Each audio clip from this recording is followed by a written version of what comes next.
Okay, ശരി. നീ പറഞ്ഞതുപോലെ അവർ സുഹൃത്തുക്കളാവട്ടെ, പരസ്പരം മനസ്സിലാക്കട്ടെ. അതിലൊന്നും എനിക്ക് എതിർപ്പില്ല.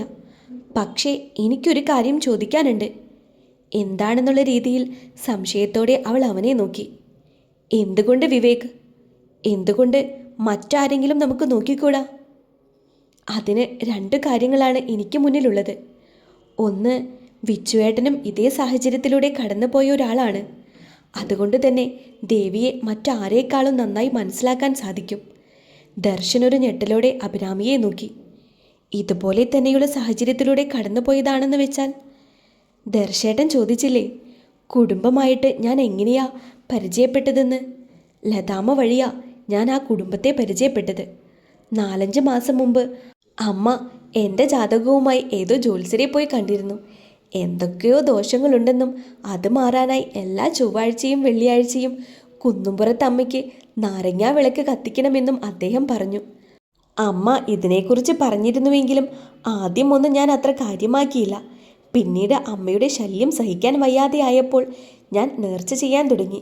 അങ്ങനെ വെള്ളിയാഴ്ചകളിൽ അമ്പലത്തിൽ പോകാൻ തുടങ്ങിയപ്പോഴാണ് ഞാൻ ലതാമ്മയെ കാണാൻ തുടങ്ങിയത്. ആദ്യമൊക്കെ കാണുമ്പോൾ സ്ഥിരം കാണുന്നവർ എന്ന നിലയ്ക്ക് പരസ്പരം ഒന്ന് പുഞ്ചിരിക്കും. ഇടയ്ക്കൊക്കെ ഒന്നോ രണ്ടോ കാര്യങ്ങൾ സംസാരിക്കും. അത്രയേ ഉണ്ടായിരുന്നുള്ളൂ. പക്ഷേ ഒരു ദിവസം ഞാൻ തൊഴുതിറങ്ങുമ്പോൾ അമ്പലത്തിന് വെളിയിൽ അമ്മ തലകറങ്ങി വീണ് കിടക്കുന്നത് കണ്ടു.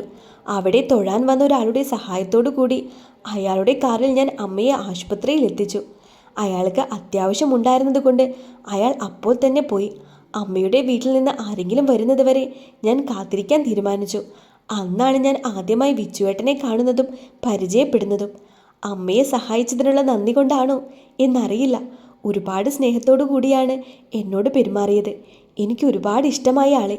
പിന്നീട് അമ്മയെ കണ്ടപ്പോൾ അന്ന് BP കുറഞ്ഞു പോയതാണെന്നും മരുന്ന് കഴിക്കാതെ പോയതിന് ചേട്ടൻ്റെ കയ്യിൽ നിന്ന് ഒരുപാട് ചീത്ത കേട്ടതൊക്കെ പറഞ്ഞു. എൻ്റെ നമ്പർ വാങ്ങി വീട്ടിലേക്ക് വരണമെന്ന് ക്ഷണിച്ചിട്ടാണ് അമ്മ പോയത്. പിന്നെ ഒരു തവണ അമ്പലത്തിൽ പോയപ്പോൾ അമ്മ തന്നെ നിർബന്ധിച്ചാണ് എന്നെ വീട്ടിലേക്ക് കൊണ്ടുപോയത്. അവിടെ വെച്ചാണ് ഞാൻ വർഷയെ പരിചയപ്പെടുന്നത്. പെട്ടെന്ന് എല്ലാവരോടും ഇണങ്ങുന്ന ഒരു കുസൃതി കൊടുക്ക. അന്ന് ദർശേട്ടനോട് പെരുമാറിയതുപോലെ തന്നെയായിരുന്നു അന്ന് അവരെല്ലാവരും എന്നോട് പെരുമാറിയത്. എനിക്ക് ഒരുപാട് ഇഷ്ടമായി അവരെല്ലാവരെയും. പിന്നെ ഇടയ്ക്കിടയ്ക്ക് ഞാൻ അവിടെ പോകാറുണ്ടായിരുന്നു. എപ്പോഴും സന്തോഷത്തോടെ പെരുമാറിയിരുന്നുവെങ്കിലും അമ്മയുടെ മനസ്സിൽ എന്തോ ഒരു സങ്കടമുണ്ടെന്ന് എനിക്ക് തോന്നിയിരുന്നു. ആദ്യമൊക്കെ ഞാൻ ചോദിച്ചപ്പോൾ അമ്മ ഒഴിഞ്ഞു മാറി. പക്ഷേ പിന്നീടൊരിക്കൽ അമ്മ എന്നോട് എല്ലാം പറഞ്ഞു. പറഞ്ഞു നിർത്തിക്കൊണ്ട് അവൾ ദർശൻ്റെ മുഖത്തേക്ക് നോക്കി. എന്താ അവർ പറഞ്ഞത്? അവൾ പെട്ടെന്ന് നിർത്തിക്കളഞ്ഞപ്പോൾ കാര്യമറിയാനുള്ള ആകാംക്ഷയോടെ ദർശൻ അവളുടെ മുഖത്തേക്ക് നോക്കിക്കൊണ്ട് ചോദിച്ചു. അല്ല, ദർശേട്ടന് ബോറടിക്കുന്നുണ്ടോ എന്നറിയാൻ വേണ്ടി നോക്കിയതാ ഞാൻ. എനിക്ക് ബോറടിക്കുന്നൊന്നുമില്ല. നീ പറ, എന്താ സംഭവിച്ചത് അവർക്ക്? കോളേജ് കാലം തൊട്ട് വിക്കിയേട്ടന് ഒരു പ്രണയമുണ്ടായിരുന്നു. പഠിപ്പൊക്കെ കഴിഞ്ഞ് ബിസിനസ് തുടങ്ങി അതൊന്ന് സെറ്റിലായതിനു ശേഷം ഏട്ടൻ അമ്മയെ കൂട്ടി വർണ്ണയുടെ വീട്ടിലേക്ക് ചെന്നു. വർണ്ണ എന്നായിരുന്നു ആ കുട്ടിയുടെ പേര്. വിച്ചുവേട്ടൻ്റേത് നല്ല സാമ്പത്തിക സ്ഥിതിയുള്ള കുടുംബമായതുകൊണ്ടും കൈവച്ച ബിസിനസ്സുകളെല്ലാം ഉയർച്ച മാത്രം നേടിയതുകൊണ്ടും അവർക്കും ഈ വിവാഹത്തിൽ നല്ല താല്പര്യമായിരുന്നു. 2 മാസത്തിനുള്ളിൽ അവരുടെ എൻഗേജ്മെൻറ്റ് കഴിഞ്ഞ് വർണ്ണ വിച്ചുവേട്ടന് പകുതി സ്വന്തമായി. പിന്നെ എന്താ വിവാഹം നടക്കാതെ പോയത്? ദർശൻ ആകാംക്ഷ മറച്ചു വെക്കാതെ പെട്ടെന്ന് കയറി ചോദിച്ചു. വിവാഹത്തിൻ്റെ ഡേറ്റ് തീരുമാനിക്കാൻ വന്നപ്പോൾ വർണ്ണയുടെ വീട്ടുകാർ മറ്റൊരു കാര്യം കൂടി അവരോട് ആവശ്യപ്പെട്ടു. ആ കുട്ടിയുടെ വീട്ടുകാർ സ്റ്റേറ്റ്സിലാണ് സെറ്റിൽ ചെയ്തിരിക്കുന്നത്. വിവാഹശേഷം ഏട്ടനും അവരുടെ ഒപ്പം കൂടണമെന്നാണ് അവർക്ക് ആഗ്രഹം. ഏട്ടൻ്റെ ബിസിനസ് അവിടെയായാലും തുടരാം. മാസത്തിൽ 1-2 തവണ ഇവിടെ വന്ന് കണ്ടിന്യൂ ചെയ്യാമെന്നൊക്കെ അവർ നിബന്ധനകൾ പറഞ്ഞു. ആദ്യം കേട്ടപ്പോൾ ലതാമ്മയ്ക്ക് ഒരുപാട് സങ്കടം തോന്നി. പക്ഷേ മകന് വർണ്ണയോടുള്ള ഇഷ്ടം അറിയാവുന്നത് കൊണ്ട് അവർ മകനെ കൊണ്ട് അതിന് സമ്മതിപ്പിച്ചു. വർണ്ണയുടെ നിരന്തരമായ നിർബന്ധവും ഒപ്പം അമ്മ കൂടി സമ്മതിക്കാതെ വന്നപ്പോൾ വിച്ചുവേട്ടനും അതിന് സമ്മതിച്ചു. അങ്ങനെ അവരോട് പോയി സമ്മതം അറിയിച്ചു. പക്ഷേ ഒരു നിബന്ധന വെച്ചു. വർഷ അന്ന് +2 പഠിക്കുകയായിരുന്നു. അവളുടെ എക്സാം കഴിഞ്ഞിട്ട് കല്യാണം നടത്തിയാൽ മതിയെന്ന് പറഞ്ഞു. അപ്പോൾ പിന്നെ ഹയർ സ്റ്റഡീസിന് അവളെ കൂടി കൊണ്ടുപോകാം. ഇല്ലെങ്കിൽ പിന്നെ അവളെ മാത്രം ഇവിടെ നിർത്തിയിട്ട് പോകാൻ അമ്മ സമ്മതിക്കില്ല. ഏട്ടന് ഉറപ്പായിരുന്നു.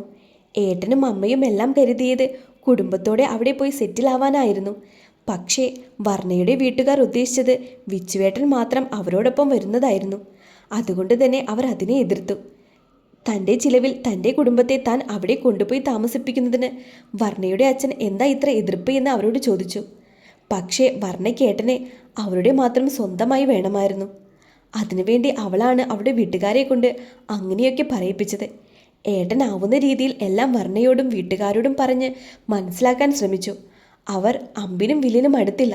മകനെ പിരിയുന്നതിൽ വിഷമമുണ്ടായിരുന്നുവെങ്കിലും ഏട്ടൻ്റെ മനസ്സറിയാവുന്നതുകൊണ്ടും വർണ്ണയോടുള്ള സ്നേഹം അറിയാവുന്നതുകൊണ്ടും വിച്ചുവേട്ടൻ്റെ നല്ല ഭാവിക്കും വേണ്ടി ലതാമ്മ അവർ പറയുന്നതെല്ലാം സമ്മതിക്കാൻ നിർബന്ധിച്ചുകൊണ്ടേയിരുന്നു.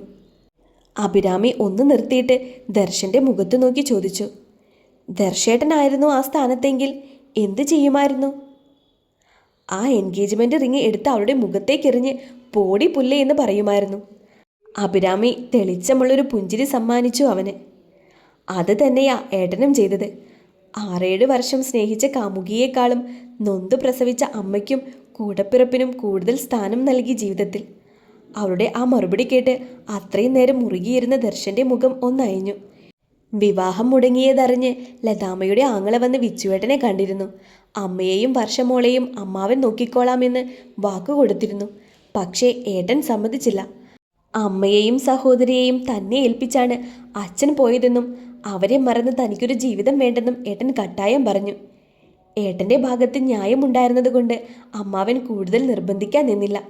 കുറച്ചുനാൾ ദേവിയെപ്പോലെ ഏട്ടന് മുറിയൊക്കെ അടച്ചിരിപ്പായിരുന്നു. പിന്നീട് ബിസിനസ്സിലേക്ക് ശ്രദ്ധിക്കാൻ തുടങ്ങി. ഇപ്പോൾ പുറമേ നോക്കുന്നവർക്ക് അവരുടെ കുടുംബം എല്ലാം തികഞ്ഞതാണ്. എന്നാൽ വിച്ചുവേട്ടൻ ഇപ്പോഴും അതിൽ നിന്നും ഒന്നും പുറത്തേക്ക് വന്നിട്ടില്ല.